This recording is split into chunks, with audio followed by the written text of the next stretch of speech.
think it's important to make our voices heard about the plans to subcontract NHS workers to these subsidiary companies to save money. It sounds from the Unison point of view that this is just going to result in eroding of NHS workers' pay and conditions. I think it's probably a slippery slope to more privatisation, and I think we should keep the NHS public. Yeah. What do nurses and other clinical staff think about these plans? I think there's a lot of solidarity with the members of staff that are currently proposed to be affected.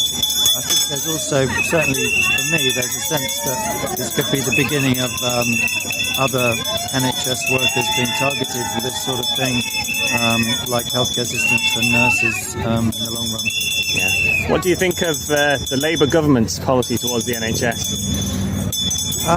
Well, obviously the latest news with this new restriction on overseas workers, I think,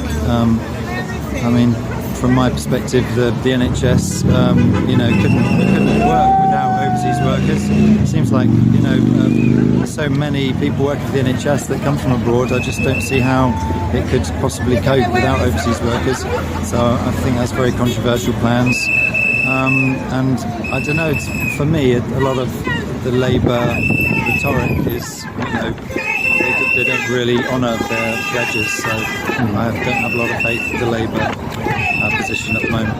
Yeah. We at NHS Fight Back are calling for a united struggle of both the affected workers and clinical staff and the workers outside the NHS against these plans. Good idea. What do you think of that? Yeah, I've heard there's a Zoom meeting coming up to discuss these things, so I'm hoping to tune in for that. Brilliant. It's a good idea. Right. Thank you. Thanks very much.